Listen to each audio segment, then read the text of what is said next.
Whatever political party you identify with, you are welcome here. Whatever color, culture, or creed you identify with, you are welcome here.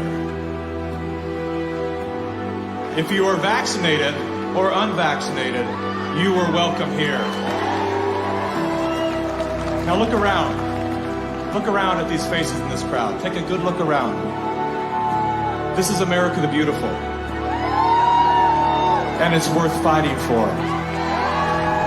You are worth fighting for. Your children are worth fighting for. Our freedom is worth fighting for.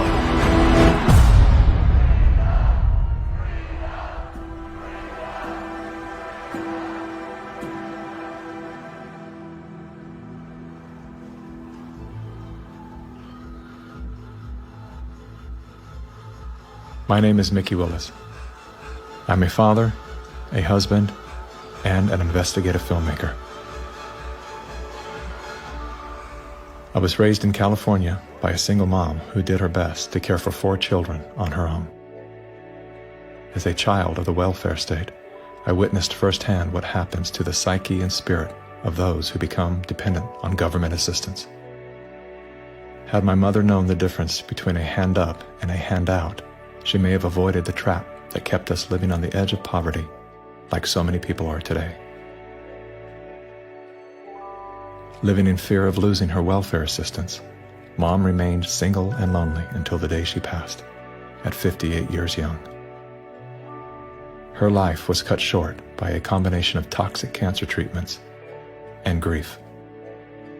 Just 34 days before she passed, her first son, my brother, was killed by a drug called AZT. Hundreds of thousands of innocent people died as a result of that prescribed poison.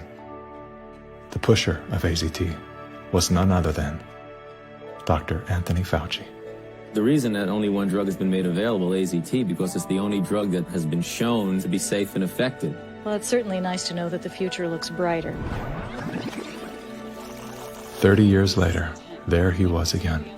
Same script, same actors, same performance. These are safe and effective products. Knowing what that man had done in the 80s and 90s, I couldn't believe he was still in a position of such power.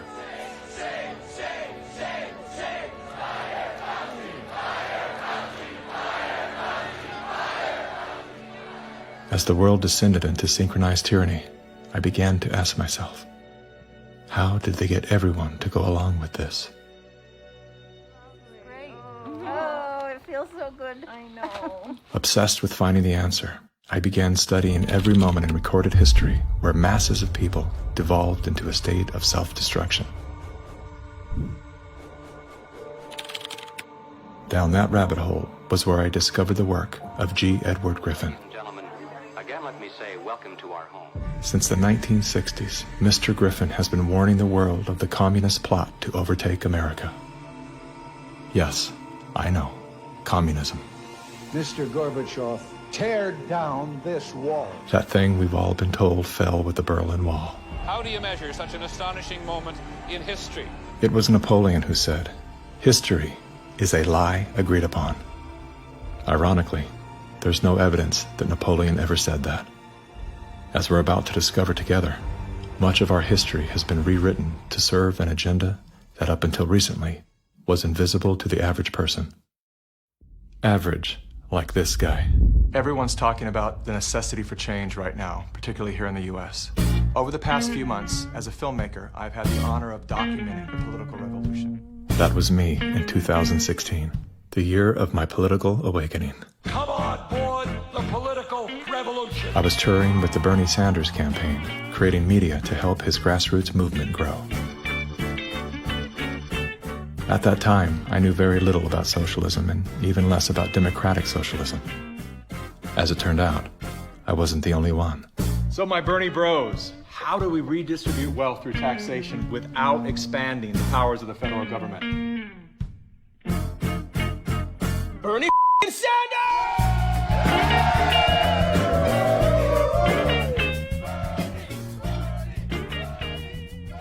As confusion set in, I began turning my questions inward. Are they hypnotized? Am I hypnotized? That question, that one simple question, activated some strange sort of faith healing. Suddenly, I could see. How did I not see this before? There were so many red flags.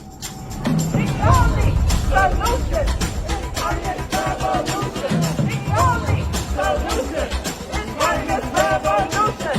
The only solution is communist revolution. That's why we need communism. That's what we need.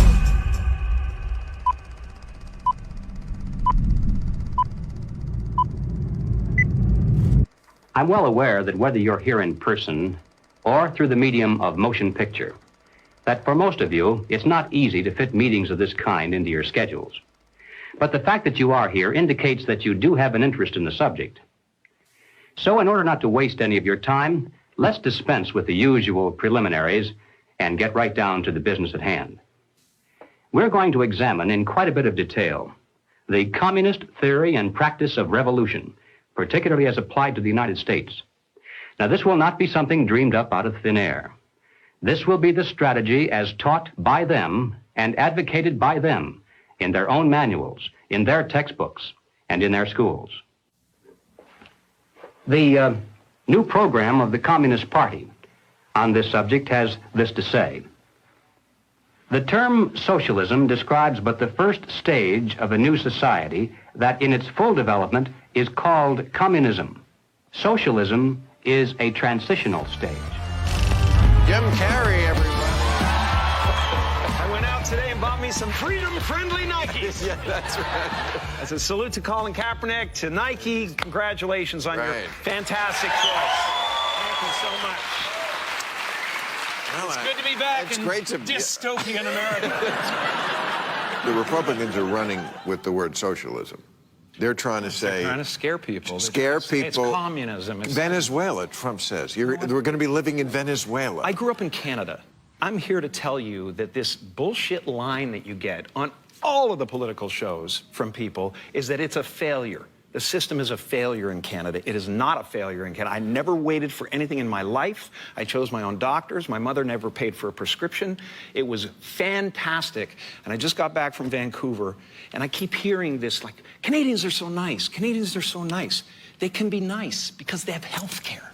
Because they have a government that cares about them. In Canada, the authorities say it's now a state of emergency. Riot gear swept through Canada's capital. Today, police in Ottawa used batons and pepper spray. You just trampled that lady. Look what you did to her! Medical wait times in this country are longer than ever. The cost of living just keeps climbing. There's a socialist coup unfolding in Canada, and we taxpayers are funding it. In the recent years, a lot of Canadians have been watching their once well-regarded country become what some are even calling tyrannical. A country previously hailed as the most free and democratic in the world. Now, the People's World, the official West Coast newspaper of the Communist Party, ran this rather interesting editorial. What is needed now is an effort that begins to approximate the magnitude of the problem. As a minimum, such a program should demand massive emergency action by the federal government. The federal government has invoked the Emergencies Act. As of today, a bank or other financial service provider will be able to immediately freeze or suspend an account without a court order. If you are involved in this protest, we will actively look to identify you and follow up with financial sanctions and criminal charges. Banks have already started to freeze the accounts of people involved in the protests. Please get out. Immediately get out. Intimidating people in a church during the Passover. Unbelievable. Growing up under communist dictatorship, I have been warning Canadians that that's what's coming. I could smell it. I could see it at every corner. We will not put up with this anymore. We are fighting back. Protests, public protests are an important part of making sure we're getting messages out there, but using protests to demand changes to public policy is something that I think is worrisome. Okay. So here we have the Prime Minister of Canada saying that, yes, we have a highly functioning democracy and they have the right and freedom to protest. However, if those protests are used to demand change in government policy, then no. The small fringe minority who are holding unacceptable views that they're expressing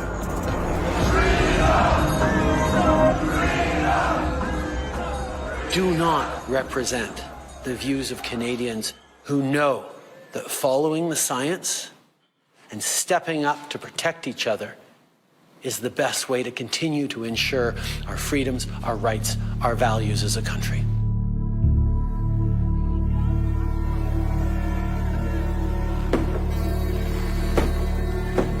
Liberal Prime Minister Justin Trudeau claims to be following the science, but Trudeau's science often comes in the form of this bizarre authoritarian technocracy. I think that Justin Trudeau stepped on the landmine when he weaponized the banking system in Canada against the truckers. Those peaceful trucker protests, you know, their most violent act was honking their horns. And in retaliation, they had their access to their bank accounts, and anybody that supported them in any way had their access to bank accounts eliminated. And at that moment in time, we all came to realize what was really going down. Even with Sun TV watching for any slip, he was asked which country he most admired and referred to China. The level of admiration I actually have for China, because their basic dictatorship is allowing them. I applaud China for stepping up. I applaud Canada. You can tell what I'm thinking.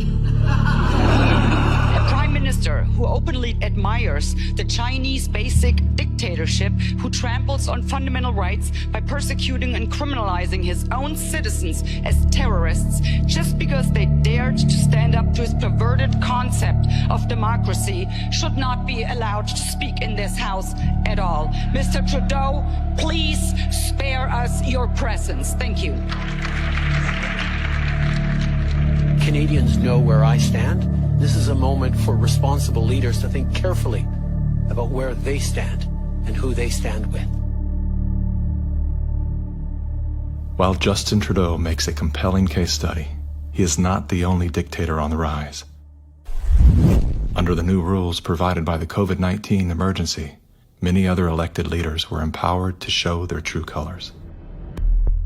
Interesting how they all marched in perfect lockstep while chanting the same slogans. This pandemic has provided an opportunity. Here we are now with an economy in crisis, but with an incredible opportunity. It's certainly a major crisis, but it also offers us a unique opportunity. Unprecedented opportunity to rethink and reset. The great opportunity for reset. Opportunity for us to reset. For a reset. It's almost as if they all attended the same school of thought and studied under the same professor.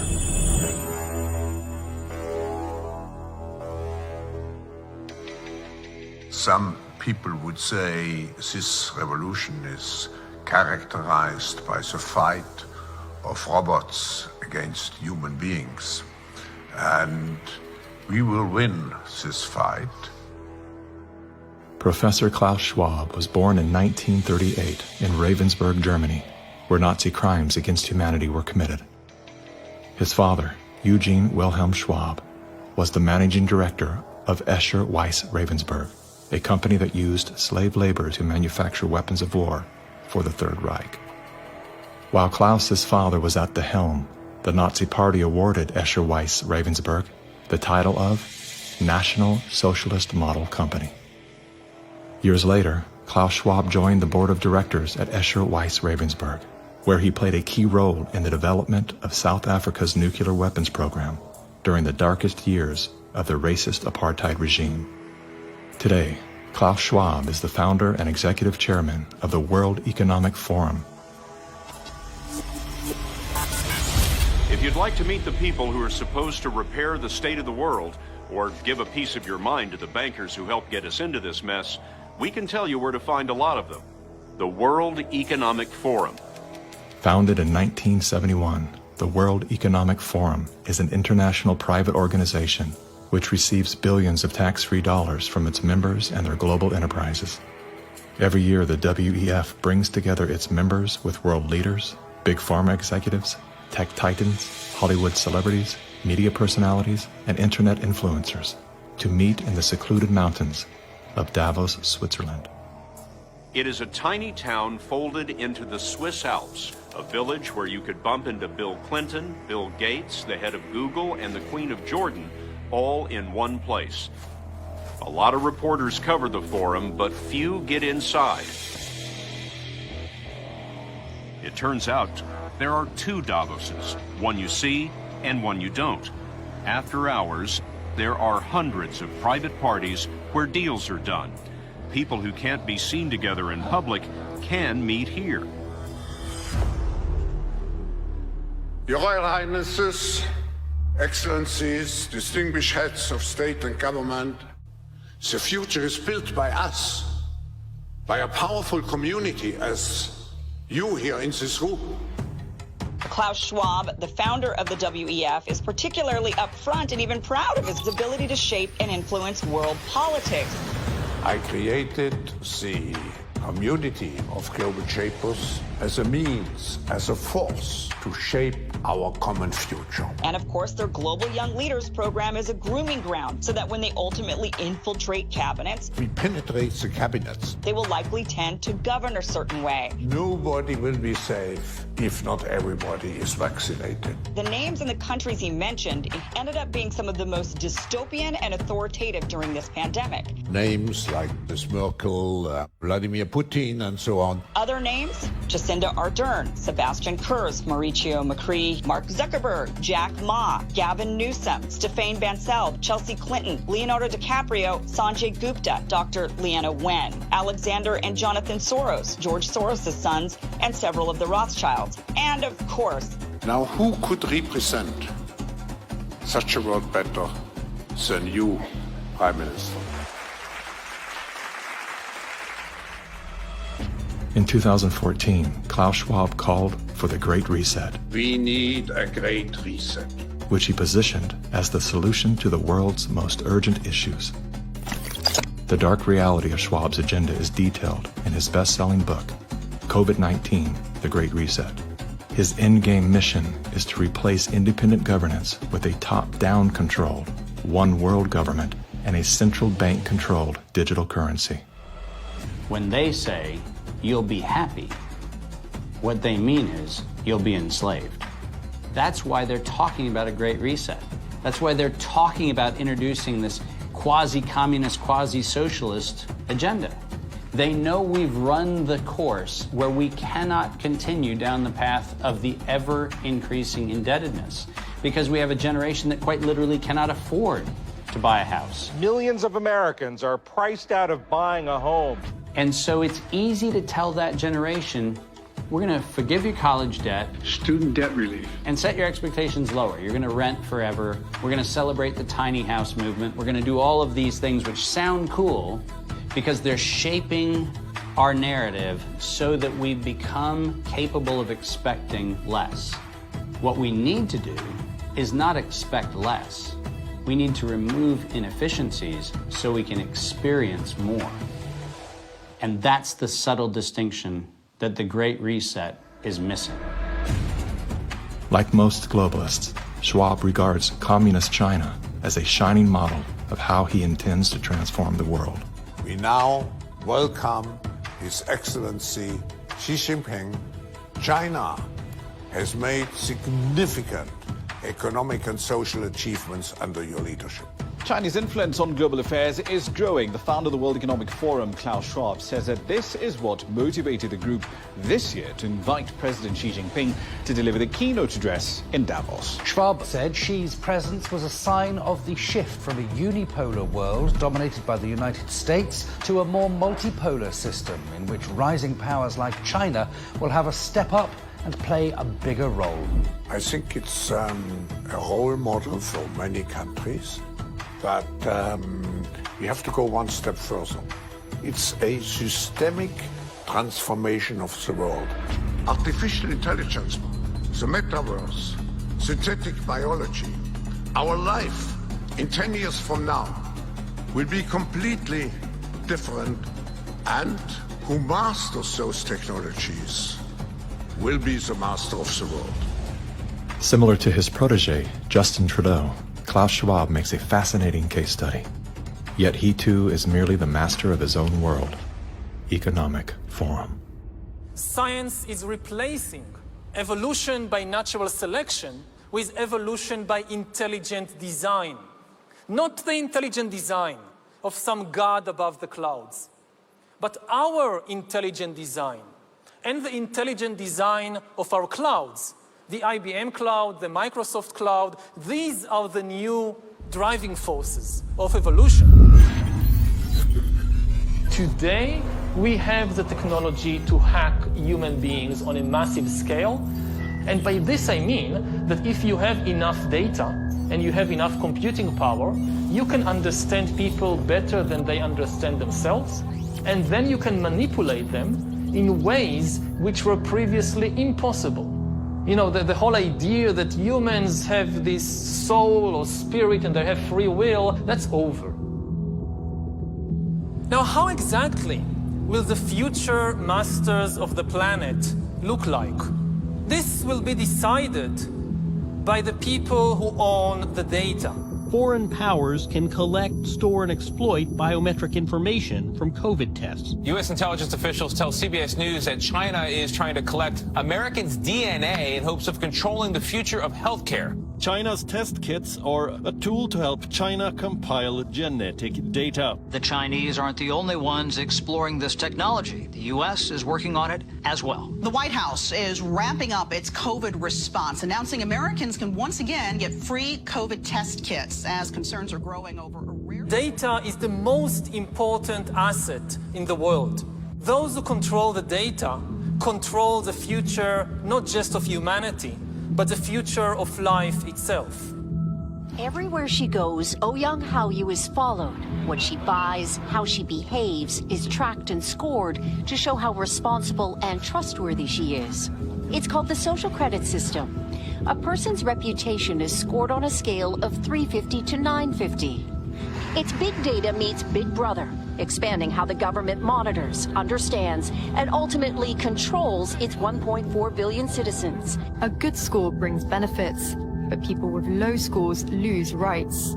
The cinema names and shames people considered untrustworthy, plastering their details, even their addresses, across big screens. And information collectors are paid to report on their neighbors. The Supreme Court has created a blacklist for so-called bad citizens. Among them is this journalist. He got a little too close to uncovering corruption among high-profile party members.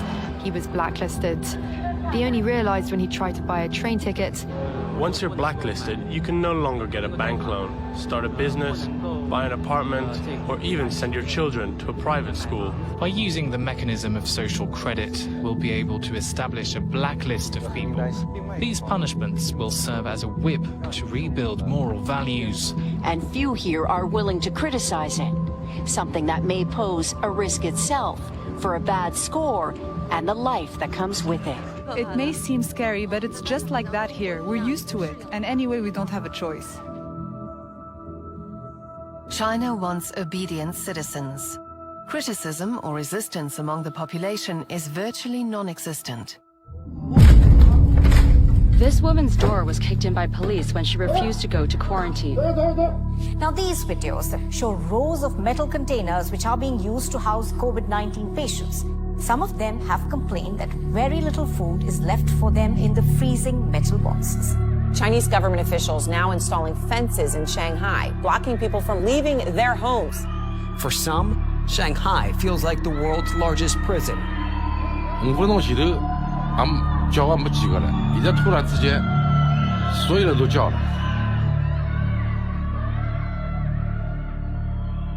How does a handful of autocrats gain total control over a population of 1.4 billion? I have 2 master degrees, one in clinical psychology, one in statistics. And at the beginning of the crisis, I started to study the statistics a little bit.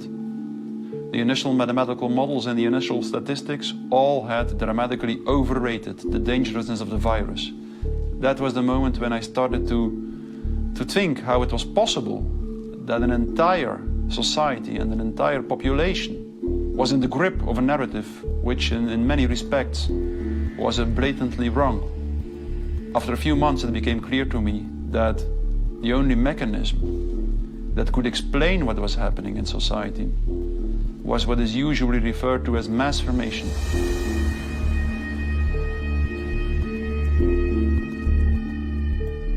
Mass formation is identical to hypnosis. And this term refers to a specific kind of group formation, which has very special characteristic effects at the level of individual mental functioning. And one of these effects is that an individual that is in the grip of mass formation typically lose every capacity to take a critical distance from what they believe in, from what the group believes in. You would think it would be people with lower IQs that would be more susceptible to this, but it seems to be the other way around. Are you seeing this? I have seen this, and it does seem to be predicted by educational status and IQ. We look to be verified for our belief system, right? And so a doctor goes to the CDC. The CDC says this is true, it must be true, I'm staying in that zone. It's actually people outside of the system go, well, I want to challenge the CDC here for a second. Where's this study come from? Where's it, and that's what I do. All of these people were kept out of the conversation. All I can comment and you were there, wanting me to sign onto a social contract where the scientific method isn't being used. I'm not interested in medical pedigree. I'm interested in medical consensus. People who are highly intelligent tend to go and get a lot of degrees. Those people have spent so many years in institutions to get those degrees that they have developed a trust and confidence in not only the educational institutions, but those that support them, which are largely government bodies. And so they start from the place of, if it's told by the university, by the government, it's probably going to be true. What I've learned about science is that it's really imagine they're looking at like a fragment of the world and it's all they see. It's all they're looking at. The world, they don't see the world. So I think that there's a disconnect between people who are smart and have lots of degrees with actual reality, with the lived experience of nature, of life, that you don't see with people who are actually working with their hands outdoors all of the time. A mass formation typically emerges in a society when very specific conditions are met. First and for all, the most central condition is a major part of the population needs to feel lonely.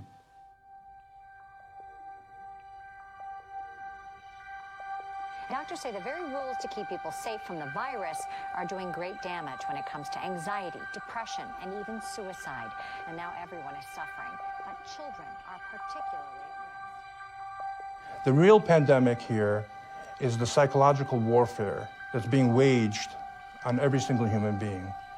See, if you take a human being and you put them in a chronic fear state, and you couple that with human isolation, what happens is they psychologically decompensate and live in such emotional pain that they will gravitate in an irrational way to anything that you promise them will alleviate that pain.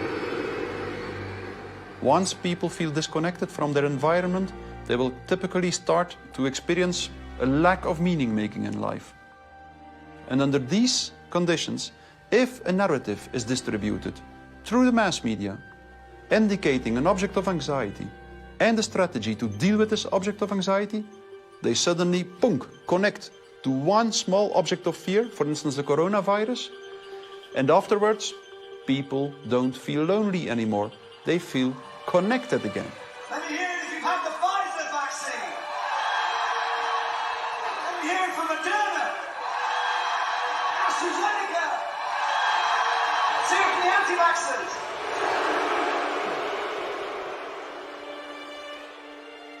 The new kind of social bond is highly problematic, just because the connections between the individuals even deteriorate more, and the bond between the individual and the collective becomes stronger and stronger and stronger, which make them willing to sacrifice everything for the collective. Its health, its wealth, the future of its children, everything. Something else that is really characteristic of individuals in mass formation is that they become radically intolerant for dissonant voices. The people who are not getting vaccines, it's time to start shaming them. What else? Or leave them behind. Vaccinated person having a heart attack? Yes, come right on in. We'll take care of you. Unvaccinated guy, rest in peace, Wheezy.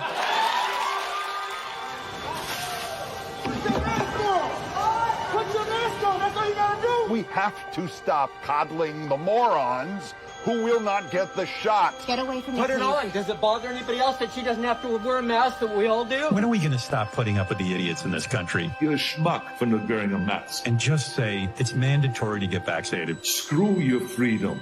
People who do not go along with the masses are stigmatized, and in the end, the masses are inclined to destroy the people who do not go along with them. And they do so as if it is an ethical duty to do so. Getting good people to do bad things, harmful things, while thinking they're good things, it's a dangerous place to be because it looks great. You feel great while you're being used. They will sacrifice themselves, and they see it as a virtue because it demonstrates their complete obedience to the cult, to the group, to perform ritualistic behavior which causes them harm. One of the most clear illustrations of this was when the leaders of the Communist Party in the Soviet Union were sentenced to death, often tortured to death. They did not object. They said things like, if this helps the Communist Party, it's my pleasure to do it. That's something that was observed in all major examples of mass formation in history.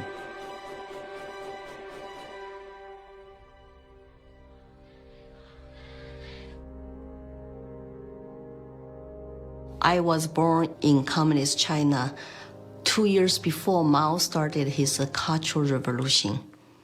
So we had to be indoctrinated and chanting slogans and holding Chairman Mao's little red books to say, long live Chairman Mao, long live Communist Party. Inspired by Soviet Union dictators Vladimir Lenin and Joseph Stalin, China's communist leader, Mao Zedong, borrowed from the playbook of the Russian Revolution. To fight anti-communist forces, Lenin organized a military branch of his Communist Party, known as the Red Army. Following suit, Mao branded his army the Red Guards. However, Mao's soldiers were not enlisted from his military. His Red Guards were made up of high school and university students. So he used young people to start cultural revolution, to top down statues, burning old buildings, and demonize all religions, going after all dissident voices, and to turn all the Chinese against each other, family turn on each other, neighbors turn on each other. Chairman Mao, as he was known, was deeply influenced by Lenin's ideas on Marxism and revolution, and often praised Stalin as a great leader. He started his Great Leap Forward campaign in the 50s and killed 2 million landlord owners, 40 million to 60 million people estimated starving to death. The people were trading their children's dead bodies to eat, to survive. Cannibalism was everywhere. Through war, torture, execution, and famine, Chairman Mao caused the death of 80 million innocent people, making him the deadliest dictator of all time. China shaved the heads of women, put them all in unattractive asexual clothes, did the same thing for the men. This technique has been used in the 20th century by every totalitarian regime. The Mao wanted to create a genderless society. That's why girls like me could not wear beautiful clothes and could not do makeup. We have to just look like boys, unisex, no gender. They asexualize the population so that there's no more desire, no more bipolarity of male and female. Everybody looks like an automaton. And then what do? Rather than turning towards one another, they turn towards the state. So the only thing left for me, a child to believe in, is communism. And Mao was the new God.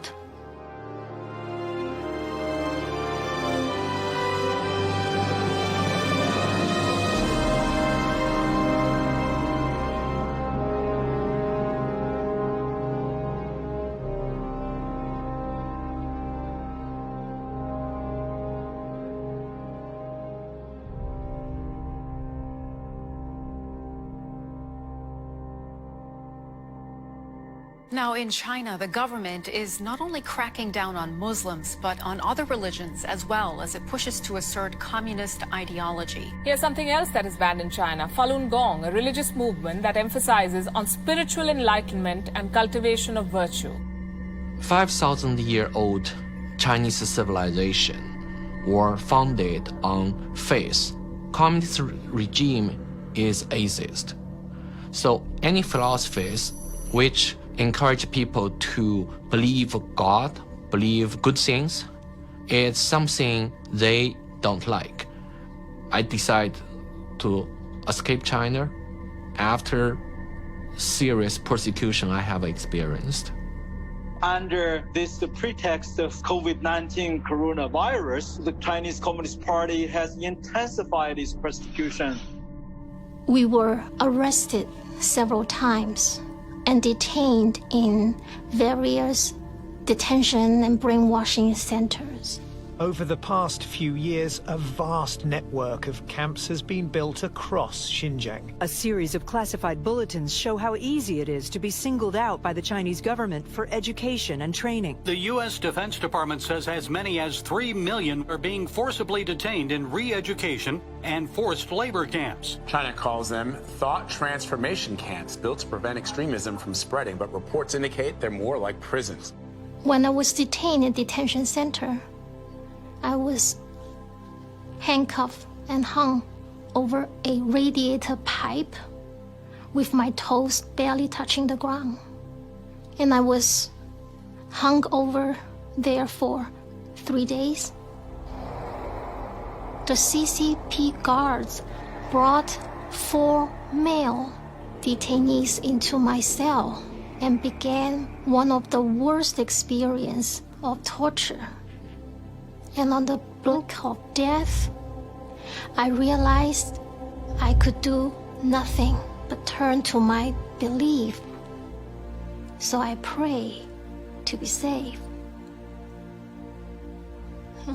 Moments later, one of the 4 male detainees suddenly fainted on the floor, which interrupted the torture.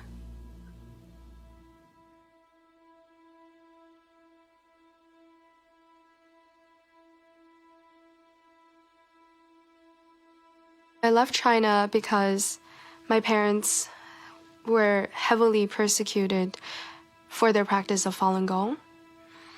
From age 1 to age 5, my grandparents were taking care of me because my parents, they were always inside some dark cells being tortured. My first clear memory of my mother, I was brought to a brainwashing center and saw her being tied up to a chair with like people behind her guarding her, and she had a very thick plastic tube inserted into her nose, and she was being force-fed at the time. She just looked like she was in so much pain, and I was 5 at the time. It's just very traumatizing.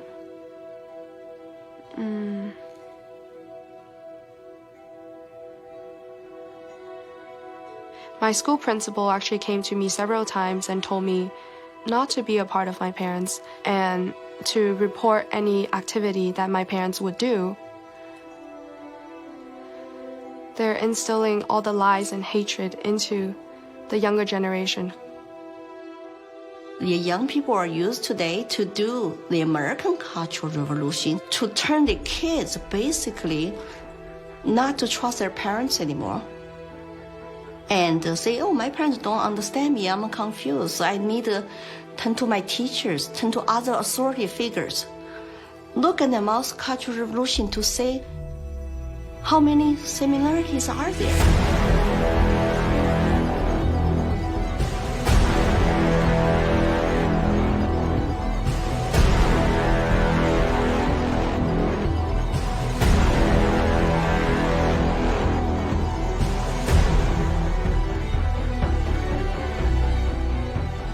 Communism will win. That's not a joke. That will happen. You are happy with what was happening in the USSR between 1917... critique of it. That's what we're Maoists. We make a critique of it in order to improve socialism the next time it comes around and throws people like your ass into a labor camp. Yesterday, I asked ChatGPT, are there any similarities between today's woke revolution and Chairman Mao's Cultural Revolution of the 1960s? And it wrote back, how long do you have? We recognize that government is absolutely necessary for an orderly society.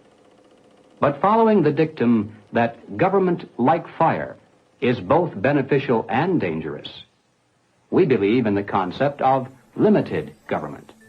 And we believe that the constitutional republic created by our founding fathers is the best form of limited government that has yet been devised by man. A republic is a limited democracy. It's a form of government based upon the principle of limited majority rule. Limited so that the minority, even a minority of one, can be protected against the whims and passions of the majority. Now, democracy is a form of government based upon the principle of majority rule. It's easy to understand, easy to sell to the masses, and, I might add, deadly. The fathers of philosophy, Socrates, Plato, and Aristotle, were all staunch critics of democracy. History's greatest minds all observed that even a well-intended democracy can breed deception, division, and ultimately total control by the state.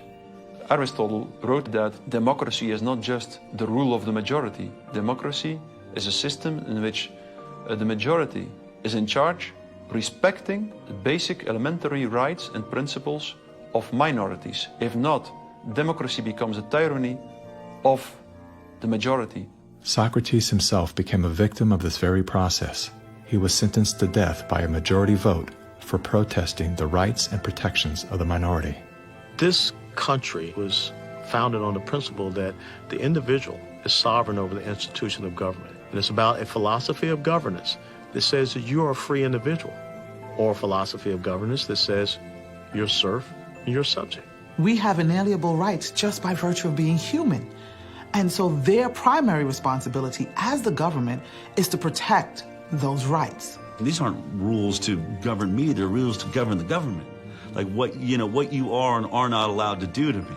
We are constitutional republic with a representative democracy, so people do vote, but we have a separation of powers. So if you majority vote to eat you for lunch, the Supreme Court can say, no, you cannot. And how do you protect the minority from the majority? You write down a set of rules on a piece of paper. You say, this we can do, that we cannot. At the top of the paper, you write the word Constitution. And then everyone agrees to follow the rules no matter what the temptation. And when you're finished, you've created a constitutional republic. It was Thomas Jefferson who said, "The republic is the only form of government which is not eternally at open or secret war with the rights of mankind." Now, we hear a lot of talk today about right-wingers, left-wingers, extremists, and moderates. The political spectrum concept, if it has any meaning at all, is a measurement scale showing all the variations in government. Now, the extremists at the zero end would be those who advocate no government at all, the anarchists. The extremists at the other end would be those who advocate total government. And who are they? Well, the communists, of course, but also the Nazis, the fascists. No matter what they may call themselves, if they advocate total government control over the people, they are all, by definition, totalitarians. The debate is not between conservatives and liberals. It goes back in history long before those words were ever invented.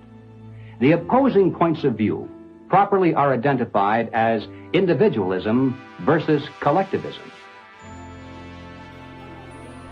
The individualist believes that the rights of the individual must not be obliterated by the desires of the collective or the group. The collectivist, on the other hand, believes that the group is more important than the single person within it, and that the individual must be sacrificed if necessary for the greater good of the greater number. The individualists believe that every man has a personal and direct responsibility to provide first for himself, next for his family, and then for those outside his family who may be in need. The collectivist, on the other hand, declares that the individual is not personally responsible for charity, for raising his own children, providing for his aging parents, or even providing for himself, for that matter. This is a group function of the state, of government itself. Everything we talk about, socialism, communism, globalism, and Nazism, guess what? It's all collective society. Collectivism on an international level is essentially known as globalism, which is often promoted as a framework for unity and sustainability. Under the guise of philanthropy, the leaders of the globalist movement leverage every possible crisis to advance their plan to replace national sovereignty with a one-world government. We are confronted with so many crises simultaneously. What does it need to master the future? It is the globalists who are behind the destructive new methods of control, like ESG, the acronym for Environmental, Social, Governance.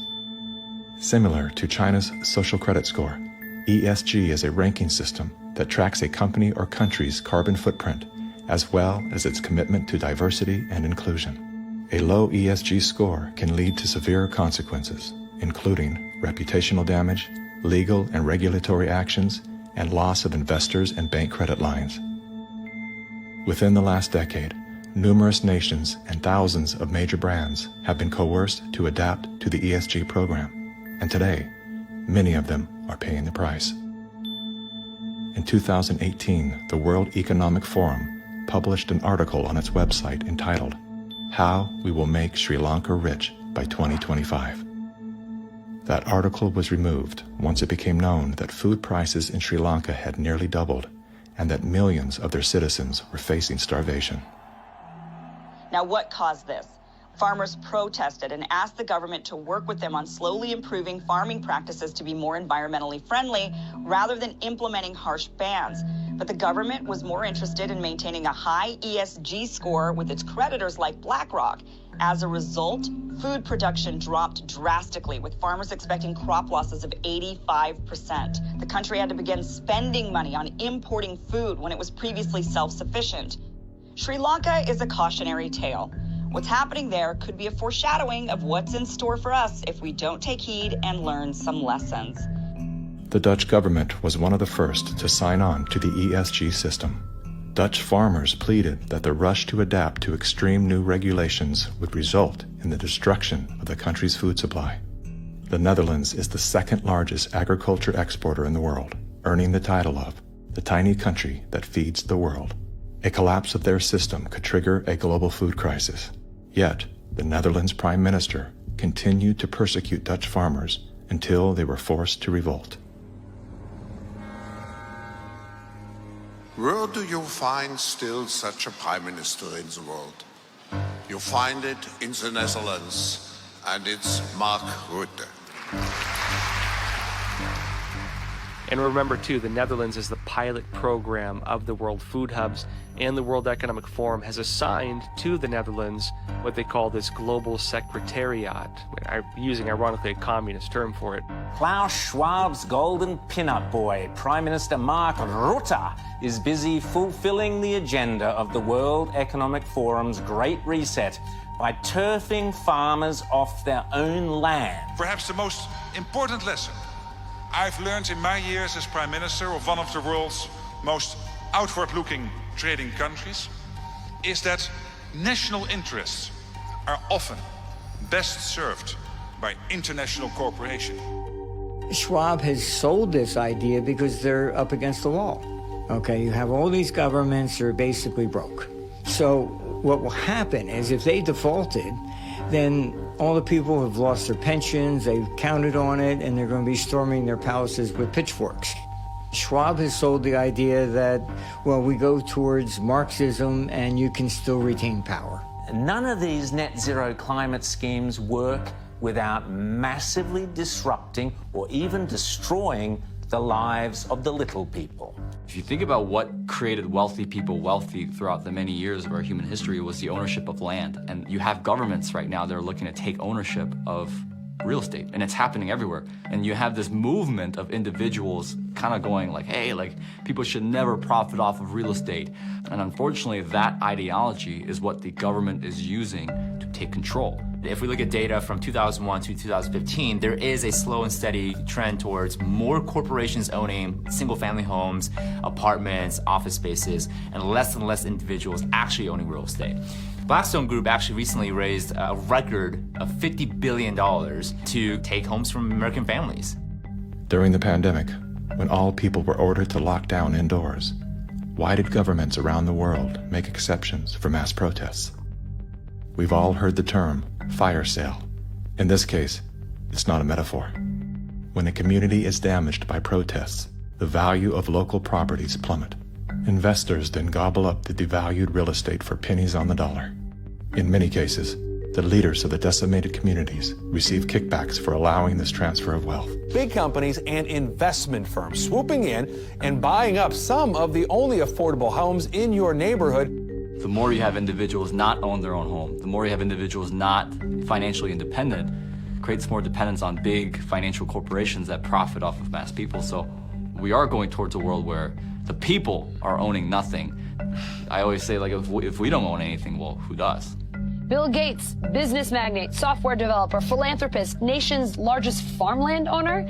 Gates owns nearly 270,000. It's a reinstitution of Marxism where, communism owned all the property. In his Communist Manifesto, Karl Marx wrote, "The theory of communism may be summed up in a single sentence: abolition of private property."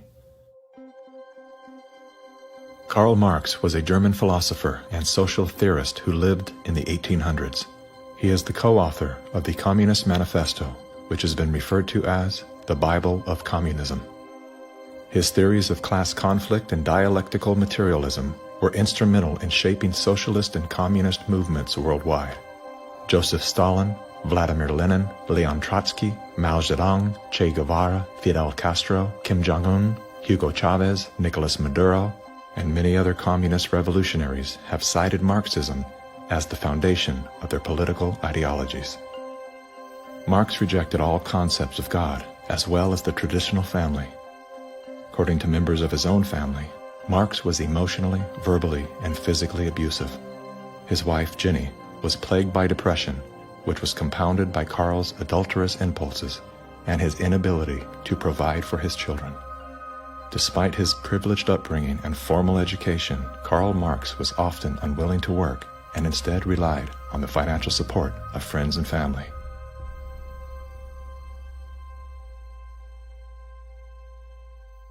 In 1943, the following directive was issued from party headquarters to all communists in the United States. It read, "When certain obstructionists become too irritating, label them as fascist or Nazi or anti-Semitic. In the public mind, constantly associate those who oppose us with those names which already have a bad smell. The association will, after enough repetition, become fact in the public mind." The founding fathers were racist, misogynist, Fascist political party, radicals on the far right, anti-Semitic, xenophobic, transphobic, Uncle Tom's white supremacist, domestic terrorist, neo-Nazi organizer, Nazis. You are an anti-vaxxer. Anti-vaxxers. Racist. Name-calling is their #1 bullying tactic, and they apply it unremittingly to anyone who questions their dogma or says something they find unacceptable or offensive. As early as 1928, the communists declared that the racial differences among our people constituted the weakest and most vulnerable point in our social fabric. By constantly probing and straining at this one spot, they calculated that eventually the cloth could be torn apart and that Americans could be divided, weakened, and perhaps even set against each other in open combat.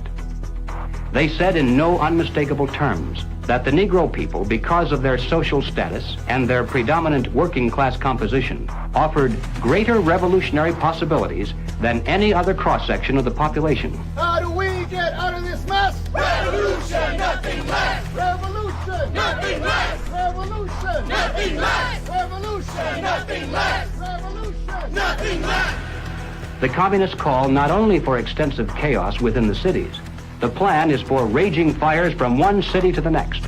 The average American, they say, soft and decadent, when he sees billows of black smoke rising from one horizon to the other, when at night the only light he has to see by is the flickering red from flames leaping into the sky, he'll become paralyzed with fear and panic and do nothing to interfere with the guerrilla bands as they strike at the community's power centers. To justify violence, they have to be able to claim that they're liberating people. And if people are to be liberated, then it's necessary to go through the motions, at least, of pretending that they have a right to form a nation of their own. The Communist Party called for their liberation, to break away from the United States and to set up their own nation within our borders. Activists now control a barricaded area. It's been called an autonomous zone. They want it to be free of capitalism, state authority, and police. To take the United States, all of the United States, it'll be necessary, they say, to involve white people as well as black, and in general, to escalate the revolution in America from race war to class war. Feed the rich and feed the poor. This is class war. Now, when they talk about pressure from above, they mean using their people and their influence within the very government marked for takeover to bring forward official recommendations for legislation. The recommendations, of course, are offered supposedly as solutions to national problems, but when passed into law, their only real effect is to vastly increase the power of government and to move the country that much closer toward the ultimate goal. The pressure from below, then, involves using their influence over the various mass membership organizations of the country to create the appearance of great popular support for these recommendations. Of course, the members of those organizations must never suspect that they're being used to promote the communist program. Now, the silent majority, the average person, is caught right in the middle. He looks above and sees highly respected spokesmen for government calling for socialist legislation. He looks below and sees mobs of demonstrators shouting for the same thing. He says to himself, has everyone gone crazy or is it me? Now, he's still in the majority, of course, but he doesn't know it. He thinks he's helplessly outnumbered, and he bows to what he thinks is the democratic will of the majority. Here's an interesting thing I've noticed is even with a lot of these ideologies, right, with what people call these days, woke, if people were these horrible, awful, bigoted, racist, xenophobic, white, it wouldn't even work. The only reason it even works is because people are so compassionate that I want to make sure I use the right words and I say the right phrases. So you're actually weaponizing the fact that people are decent people, and you're taking that compassion and you're targeting it at, this is the group of people who you should be angry at. They weaponized human compassion. We mustn't kid ourselves into thinking that the communists have placed their agitators only into the black communities. They're working both sides of the street. They want hatred, violence, and bloodshed between the races, and they don't care how they get it or whom they use, even children if necessary. My young comrades. Hi. This is my way of figuring out if you've been tainted by the patriarchy. Patriarchy? Oh, this looks creepy. It looks creepy. Why? There's just like this thing about white people that just makes me be like... Oh, looks like Donnie got a full cookie. Because he's a white man. Say it with me. Structural racism! Yeah! You may have wondered why the Communist Party has been a staunch supporter of the drive to place a black studies curriculum into our high schools and colleges. The reason becomes obvious the minute you take a look at the textbooks and the study guides. Schools are now radicalizing our kids. I mean, this is the volume of the book from Critical Race Theory, and it literally says here, whiteness is a bad deal, and it has a symbol of Satan. You gonna deliberately teach kids this white kid right here got it better than you because he white? You gonna purposely tell a white kid, oh, the black people are all down to suppress? How do I have 2 medical degrees if I'm sitting here oppressed? Not only is it in the schools, but it's in the workplace, it's throughout society. It's destroying this country. If this continues, we will look back and be responsible for the dismantling of the greatest country in the world by reverting to teaching hate and that race is a determining factor on where your destiny lies. Thank you. Sarasota School Board Chairwoman, what has been the worst of what you've had to deal with in terms of community or parental reaction? The calling of names, tyrant, Marxist, communist, and they want to move kids over to charter schools and private schools without the oversight of the state. And that's wrong. Education authorities in the United States are asking the government to use anti-terror laws and involve the FBI against parents who protest against the way their children are being taught. It identifies no fewer than 13 possible federal crimes, including making annoying phone calls. How about this one? They could be prosecuted for using the internet in a way that might cause emotional distress. Over the weekend, Democrats voted to ban gendered language in House rules. And that means no more terms like father or mother. Is the administration's official policy to replace the term woman with birthing people? Black birthing people. Black birthing people. Black and indigenous birthing people. You shifted in places from using the term mother to birthing people. Again, if we're trying to be precise in the language that's used. Mom's a pretty good word. I'm not a birth person. I'm a mother. Can you provide a definition for the word woman? Can I provide a definition? Mm-hmm. No. Yeah. I can't. You can't? Not in this context. So I'm not a biologist. The meaning of the word woman is so unclear and controversial that you can't give me a definition? Do you believe then that men can become pregnant and have abortions? Yes. Literally everything that was fought for women's rights is going straight down the drain. This environment that has been created and corrupted and manipulated does not respect women, does not respect children, does not respect men. It cares nothing for family. So that's why they have to attack mother and remove father, because she's going to protect that child, he's going to protect that woman, and they both are going to protect society. Good evening. Good evening. Thank you very much. Thank you for your service. When you talk about a parent-child relationship, you're talking about something primal that is in the heart of the liberal, not the Marxist, that's in the heart of the person who's conservative. And they're pushing the boundaries on something that they cannot control. Washington State is on track to lawfully take gender dysphoric children away from parents who oppose transitioning treatment. That is against the Constitution. The only time a parent loses their rights is if there's an extreme circumstance. It's severing the bond between the parent and the child. What they're doing is they're dividing families to take control of the children. The biggest offense against communism is the nuclear family. In Chapter 2 of his Communist Manifesto, Karl Marx wrote, "Abolition of the family.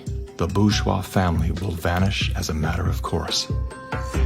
We're here today to represent the millions of Black Americans who disagree with the Black Lives Matter movement. If you go to Black Lives Matter website, it says that we disrupt the nuclear family. That's my wife. This is our 4 children. Why would you disrupt the nuclear family?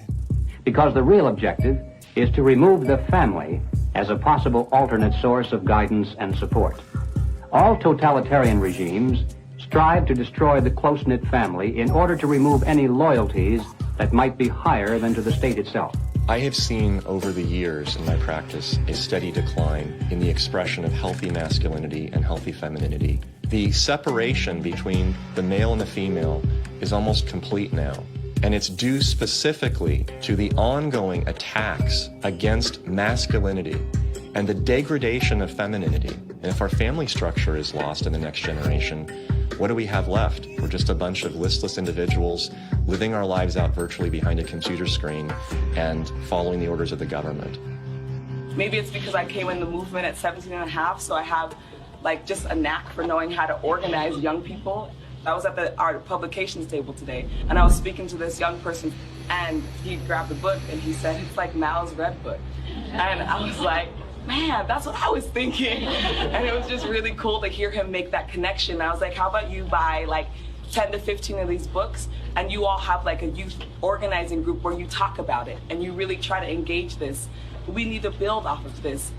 We actually do have an ideological frame. Myself and Alicia in particular, we are trained Marxists. I do believe in Marxism. It's a philosophy that I learned really early on in my organizing career. Investigations into the Black Lives Matter organization has revealed links to groups that are pro-communist China. The self-proclaimed Marxist Black Lives Matter co-founder Alicia Garza also owns the Black Futures Lab project. Yet, all would be lost for the Black Future Lab if not for the Chinese Progressive Association. Donations to the Black Futures Lab don't go directly to the foundation itself. The Chinese Progressive Association gets them instead. Through forensic investigations, we now know that the 2020 BLM fiery but mostly peaceful protests were organized and partially funded through a network of pro-communist organizations. One of the groups is U.S.-based Liberation Road, which was founded by a faction of the Communist Party of Vietnam. Liberation Road is allied with the new communist movement and has direct ties to the Chinese Communist Party. The San Francisco-based, communist-rooted Chinese Progressive Association formed a sister company called Asians for Black Lives to serve as a bridge between BLM and the Chinese Communist Party.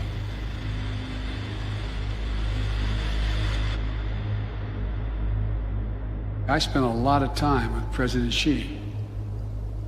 He's deadly earnest about becoming the most significant, consequential nation in the world.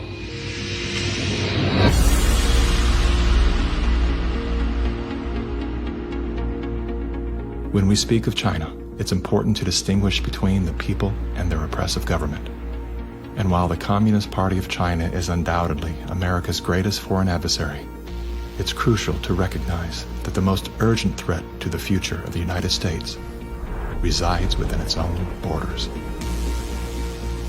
We're so used to thinking in terms of the old-fashioned concepts of warfare, we fail to realize that the favorite weapons of communist conquest are instead propaganda. Do you know who the greatest propagator of disinformation in the history of the world is? The U.S. government. The slanted view of history. History has been written to tell us a certain story. The 1619 Project is trying to reframe that story. What these people are doing is subverting young black minds to think that the Revolutionary War was fought in order to preserve slavery. And it's based on something that simply isn't true. The tactics of internal subversion. I thought that America was racist. I thought it was patriarchal. I thought our capitalist society was just a means of exploiting people. And I thought all of these things because that is what I was told. The preaching of hatred to incite civil disorder. I want to tell you, Kavanaugh, you have released the whirlwind, and you will pay the price. A California man is facing federal charges for the attempted murder of Supreme Court Justice Brett Kavanaugh. Treason, blackmail, the smear. This is the first time Assange is being questioned over the rape allegations. The LA Times ran an article calling Larry Elder a black white supremacist. All committed by soldiers who wear no uniform and who claim to be loyal citizens of the target country marked for conquest from within. World War III that rages around us right now is a political war, an economic war, a psychological war, a spiritual war. As a matter of fact, the bomb, as a psychological weapon, is being dropped on the American people every single day. You probably assume you're safe. That could be a deadly mistake. Bracing for food shortages. And labor shortages. Shipping delays. Supply chain disruption. A new coronavirus variant. The worst virus variant. Ultra transmissible. It can kill you. It can kill you. A surge in crime. A surge in crime. Acts of terrorism. Domestic terrorism. White terrorism. White supremacy. Mass shootings. And nuclear conflict. World War III. World War III. Vladimir Putin. Russia. Environmental doom. Fire, storms, and deadly floods. I don't want you to be hopeful. Science tells us we have 9 years. This storm will kill you. I want you to panic. It is promoting fear. It will kill your children. Feelings of fear. It will kill your pets. The world is a very terrifying place. Unless you get lucky. I want you to feel the fear I feel every day. Walk me through, if you would, what happens scientifically inside our minds when we're in a state of fear, and then how that affects our external choices and the direction of our lives. This is well known and well researched in the psychological literature and the psychiatric literature, that when someone is afraid, when someone is in a state of fear, that person cannot think rationally. You resort back to a more primitive way of making decisions, which is highly emotionally driven. And when you're placed in a chronic state of fear, as we have been, you end up in a, what I would call a traumatized state, meaning that you're not just momentarily scared, you are frozen. You have seen your ability to think critically suspended. The issue is not about COVID or vaccines or anything else. It's not that. That is the polarizing impulse that gives rise to our general sense of ill at ease, which then amplifies our willingness to fall for reflexive classifications like race or, the isms that we want to fight about. The more we can distract people by creating the illusion that says everything is fearful, the more we can manipulate the population. We were groomed for decades to be fearful, whether it was drop and cover. We must be ready all the time if the atomic bomb explodes. Duck and cover. To protect against the threat of nuclear annihilation, or more recently, the impending ecological collapse of our planet in 12 years that AOC and Greta Thunberg keep warning us about. The world is going to end in 12 years if we don't address climate change. How dare you? All of these fears are grounded to some degree in reality. They're not completely invented, but they are exaggerated so greatly that we cannot actually reason through them anymore. When people are afraid, they won't just accept authoritarianism, they'll demand it.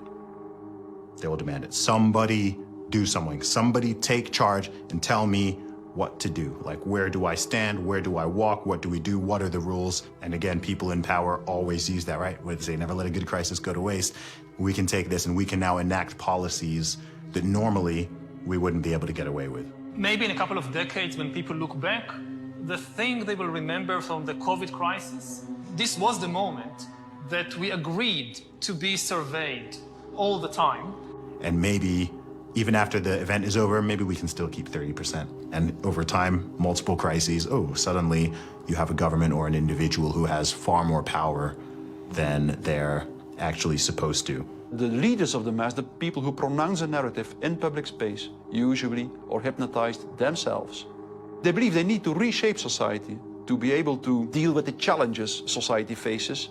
And they believe so fanatically in that ideology that they think it's justified to manipulate and cheat and to use all kinds of narratives to convince people to go along with that ideology. We're going to go visit Mom. I'm going to bring the home family to see Mom. No. We will shut you down. We will cite you. And if we need to, we will arrest you and we will take you to jail. You either get your tests done and make sure you're cleared, or we will keep you in a facility longer. It's going to be very hard for people to do a lot of normal life unless they can prove their vaccination status. Such as, you're not going to work in this particular agency or institution. You're not going to be able to go to this college or this university. Once we start doing that, you will see more and more people willingly get vaccinated. If the fear of losing your job, your friends, family, and future isn't enough to coerce you into submission, perhaps these incentives will entice you to willingly comply. It's everything from cash prizes to college scholarships. Now offering kids 12 and up limited edition Avengers comic books. Thousands of prizes available, including cruises and Super Bowl tickets. They're giving away Ford F-150 trucks. They're giving away shotguns and hunting rifles. Marijuana dispensaries are giving away joints for jacks. Krispy Kreme announcing this week a free donut. And yes, free beers. That's right. Get a shot and have a beer. Today could be your lucky day. California's vaccine lottery. One grand winner to take home up to $5 million if you get vaccinated next week. They made it exciting, right? There's a reason people go to Vegas. It really could be somewhat lucrative if they aren't already persuaded. 13-year-old Joshua says one of the best parts of getting a shot at Mickey D's, lunch on the house. Just think of this when you think of vaccination. Vaccination. If you need luck with love, dating apps are offering incentives too. A Vienna brothel is providing COVID-19 vaccinations and giving those who take up the offer a 30-minute session with a, quote, lady of their choice. We have finally found the one thing that makes us all more attractive, a vaccination. To love one another, as Jesus said, get vaccinated, get boosted. Do you think that it's being posed as politics, but it's behaving like a religion? Because it's acting like a religion.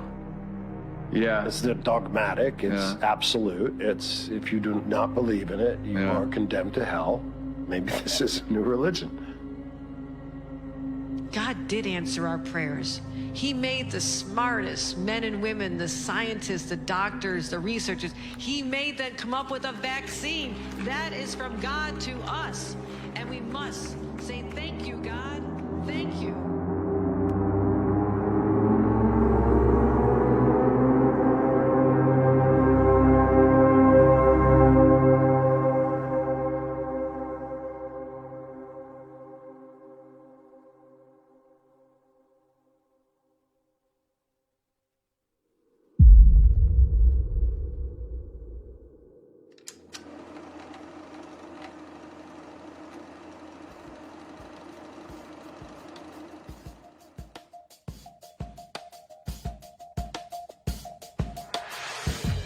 There was a time, and not too long ago, I think, when we could have pulled ourselves out of this without too great a sacrifice on the part of anyone. But we didn't. Instead, we slept. Everywhere I look, I see men and women who know that communists are making headway in this country. They know that something must be done and that someone must stand up to them. But they themselves do nothing. They remain silent because they're afraid that if they speak out, it'll be bad for business. They may lose a client. They may even lose their jobs. Or perhaps they're receiving a regular government check and already are too dependent upon some of the very people and programs they know they should oppose. We have now passed the point of painless solutions and parlor patriotism. Well, all right, so what do we do about it? What are the countermeasures that need to be taken? And where do we begin? Before we finally win this battle, and I should hasten to say that there's no doubt in my mind that we're going to win. I'm increasingly convinced of this. But before we finally do see victory, we must carry the truth to every man, woman, and child in America. I have no idea of what each of you is going to do in the critical days that lie ahead. It may be much, it may be little, it may be nothing at all. I don't know. Only you can answer that question. But ladies and gentlemen, whatever it is you decide to do for your country, do it soon. Do it now. Every minute that you delay further will add dearly to the price of ultimate victory. Mr. Griffin, that was over 50 years ago. Where are we now? Hearing that phrase after all these years is kind of a shocker because I didn't realize really at the time how accurate it was going to be. But we're in the middle of it now, and so the ultimate victory is still ahead of us. How did you know way back then what would be happening today? It's a long story, of course, but I did take a fascinating tour of the Communist Bookstore in Los Angeles when I was very, very young. I was working for an insurance company. I was Mr. Corporate America, you know. That was the period when the hippie, you know, image was pretty popular, and a lot of these guys in that bookstore were in that uniform. And I think they felt I was a potential recruit, you know.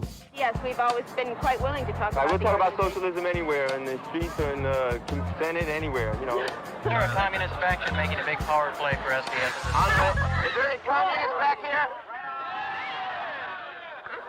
I guess there is. Yes, they are communists, and yet our nation seems unconcerned. Many newspapers, television commentators, and educators call these young revolutionaries dissidents. But are these voices voices of mere dissent, of mere student unrest, or of sedition and revolution? They invited me to come to their study groups, they called them. They were really the recruiting funnel, you know. And I didn't have to pretend to be interested because I was interested. I wanted to see what these guys were up to. In the course, the more I read, the more I realized that these guys were deadly serious.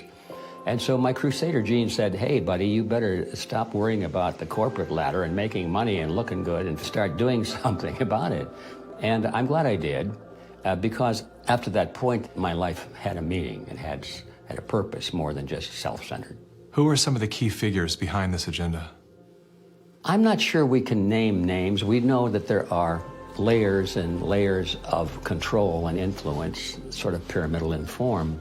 At the bottom level, of course, it's just all the common people. Most of them don't even know what's going on. It used to be that an invader could come in with a superior army, and people resent it, but they obey because if they don't, they get killed. Now, if they want to conquer people in this environment, they have to do it through the mind.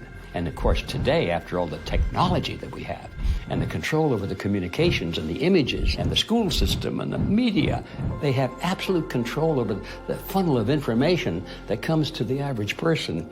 And the average person, if they're not aware that there's a real war going on for their mind, they will be helpless. And as long as people are on the edge of fear, they're willing to give up their liberties and pay lots and lots in taxes. A tax on carbon.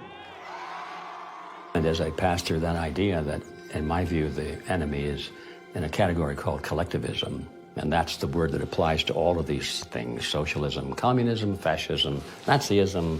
All of these things are merely variants of collectivism.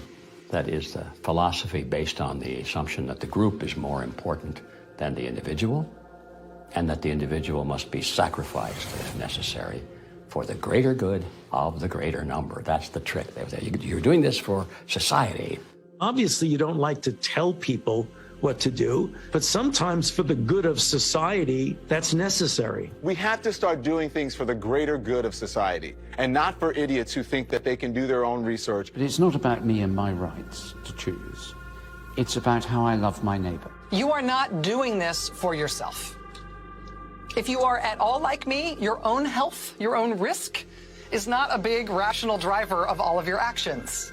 They trick us into thinking that if you act in your own self-interest, that somehow you are selfish. And nothing could be further from the truth. Those of us who've discovered this trick long ago, we realize that enlightened self-interest comes into play. If you are acting out of self-interest, you soon discover that the best way to benefit yourself is to help other people. It does come back. The question is, how do we turn the ship around? I think that the path to political hell in America has been voting for the lesser of two evils. They create conflict because the conflict creates fear and confusion, and out of that chaos, people are not too analytical. They'll just struggle for some quick answer, which is who you're going to vote for. That's usually the answer that's offered to them. They think that if you just vote for somebody, the right person, everything will go away. You cannot wait until there's a list of candidates that's published and you say, which one am I going to choose? You know, by that time the game is over. All those candidates have been selected before you were even aware. You've got to get into politics at the local level so you have some influence in which candidates are selected. And that starts at the grassroots level. You don't come in at the top, you come in at the bottom. If we do that job, we will influence both political parties just like our opponents do now. There is actually a way forward and a way out, but it's going to require work, and it's also going to require that we acknowledge that we have wronged ourselves, that we are part of this problem. It's not the government that caused this. The government facilitated it. What caused it was our being asleep at the wheel. Without taking accountability, we cannot move forward. The masses of humanity have been slapped awake in a very short period of time, to where now it has created a domino effect of awareness all across the planet. People cannot go back into the matrix now. They can't. A lot of people are trying to, and they can't. We have the right as citizens in this country to abolish government and create a new one. And that is the authority that has been given to us. It is written in our documents, the Declaration of Independence, the Constitution of the United States, the Declaration of Human Rights. We have indelible rights, and the basis of those rights are our freedoms. And if we don't have that, we don't have life. And so we have to awaken, we have to arise, we have to fight. The natural rights of every individual is life, liberty, and property, and establishing a country on a premise that had never been established before, that the individual is sovereign because their rights are endowed to them by a sovereign God. This which has happened can only be described as divine, which is why we're the nation. Our ideology, our way of life is always under this relentless attack that we have defeated over and over again, and we will defeat it this time. We're all fighting with each other, and the way that we combat that is doing the opposite of what these war overlords want us to do, which is fight with each other. We should be learning how to forgive and inviting other people to the table even if we disagree with them, and extending grace to one another even if we know that they've done something that we totally disagree with, because that's how we ultimately are going to heal as a nation, is understanding that we all come from different walks of life and we all live here together, and let's start talking. The only real problem that's existed in the world is division. It's that people are not getting in rooms, willing to speak with one another, see each other's hearts, and get to know, hey, what do you believe? What do I believe? And is there a way we can actually work together to solve these problems? And I'm willing to bet that most of the Gen Zers would say yes. That's what we do right now, and that's why I'm glad we're the age that we are, because we can be leaders of that conversation. When I started to realize, like, wow, freedom's a polarizing concept for some reason. Thought this was America. Is this America? It is? Okay. World's different than I thought. So my fear was, I could lose everything. I could lose my audience. I could lose my business. But I knew, especially having a son come into the world, I am imprinting something on his beautiful, innocent, fragile psyche and heart. I'm imprinting the man that I am, or I'm imprinting a hollow shell of the man that I refuse to be. And I knew in that moment, I'm willing to risk losing everything to do that. I would rather pick up cans on the side of the highway to feed my family than to live out of alignment with my truth and betray my son. Just say no. Rise up in a nonviolent way. They can't imprison everyone. They can't fire everyone. But they can fire individuals that are separated and don't work together and give in to the fear. And don't sacrifice your future for a few conveniences now in the present. You should sacrifice maybe the present conveniences so that you're going to have a future. The media has done a good job at stripping from us our ability to think on our own and for ourselves. If we can get back to that, I think that we can build a stronger America. In my opinion, the first step you have to take is you have to get out from under the control mechanisms.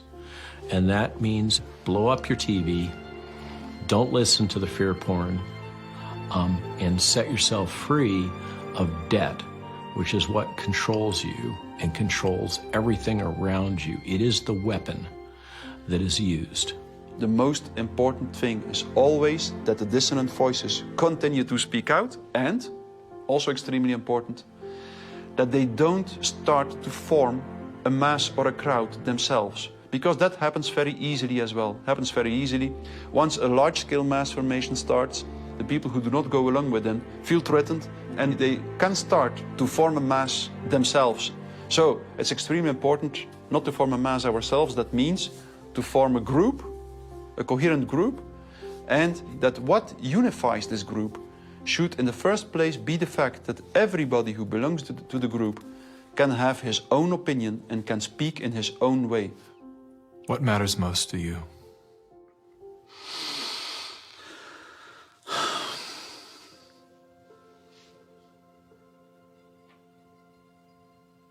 I think what matters most to me is freedom. Freedom. I want as little laws as necessary to keep us from killing each other. I mean, I get it. There's crazy people out there. We have to find a balance. In the end, I want my children to live in a world where they're free to dream, to take risks, to fail, to succeed. Hardship strengthens us.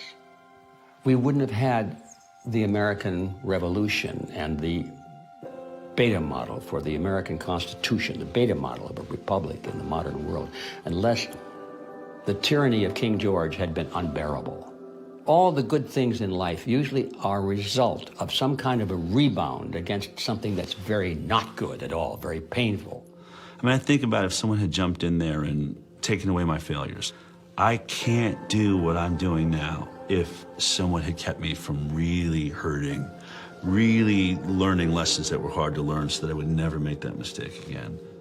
In a philosophical sense, we should be thankful for this movement that's happening, in spite of the fact that it's tragedy and it's hurting people and all that. But without it, we might just go right along in that pot and be boiled in time. But now the frog is jumping out, and we have a chance coming up here now to create a new vision, and it's going to be great. It's a bit cynical, but it is in the end good news that mass formation and totalitarianism always destroys itself in a relatively short time span. And the most important thing, of course, is that you have to make sure that the system does not destroy you before it destroys itself. Throughout history, it was always the very small minority. History has always been written by the 1% of the population. 15% of the population create history, and they follow the leadership, the thought leadership of 1%. But that 15% altogether is what changes history. And so all we have to do is reach 15% of the population. I think today, after all this time, we have more than 15%. We just have to get them together so they realize that they're not alone. And that's our task right now. I don't think our societies have taken a moment to look up and actually see and appreciate how much progress has been made in the past century.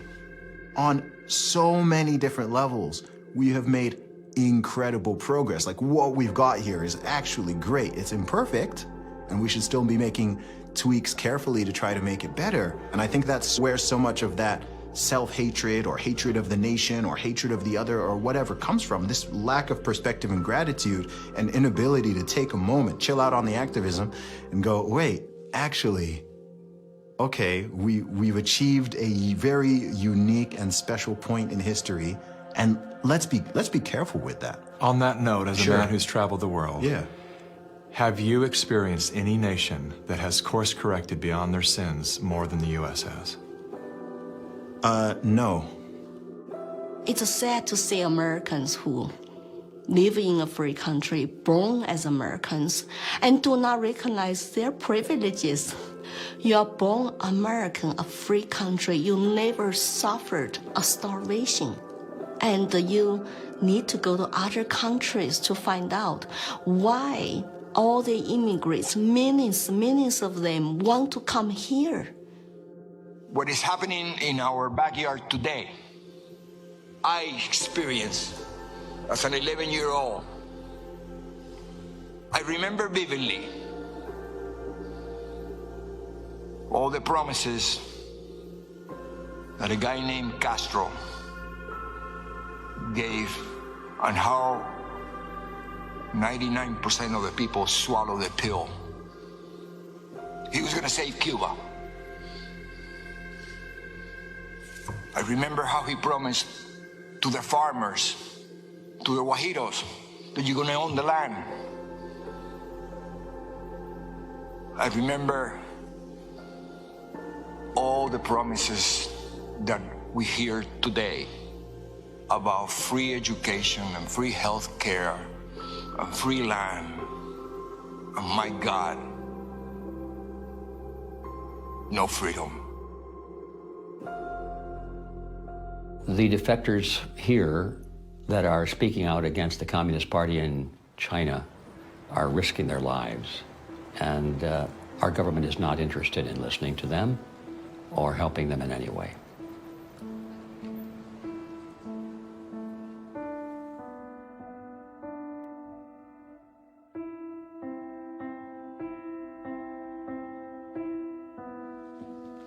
I have been in America for 10 years. I saw a lot of Americans with wonderful hearts. America is a beacon of freedom. I'm happy living in this land to practice my religion and to have a peaceful life. That's my hope. America is last stand on earth for freedom. If we lose this country, the world will be a very dark place. I have 3 children in this country. I want to protect their American dream. So here I am, you know. I've noticed that every time you speak about America, your eyes fill with tears. I do love this country. No place to go. And I just hope people can hear my stories. For past 5 years, I've been telling the same thing. I have no political agenda here. I just want to live American dream and my children live American dream. Sorry about that.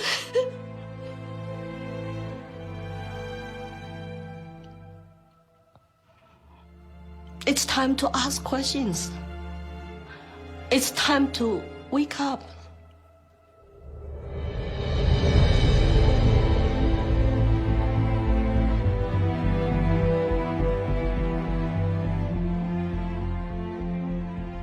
We've been brought together in this moment to face the urgent choice between dehumanization and rehumanization.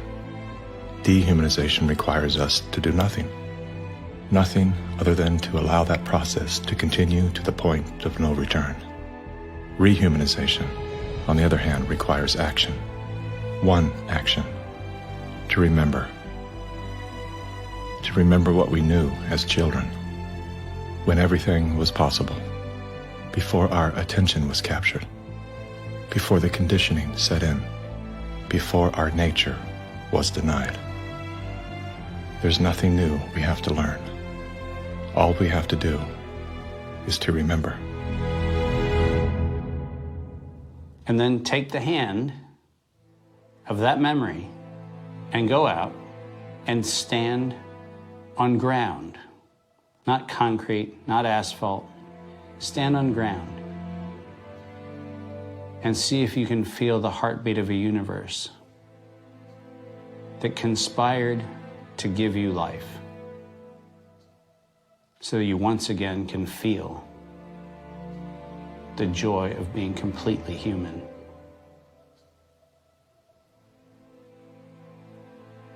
And then never forget that moment.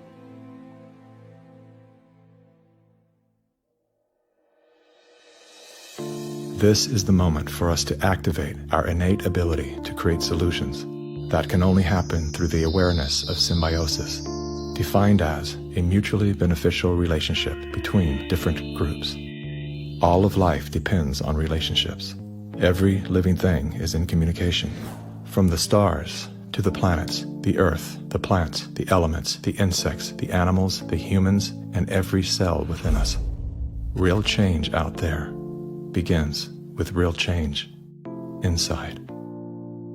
As Americans today, we are truly a privileged people in a privileged land. But with our blessings come responsibilities, and with responsibilities come risks.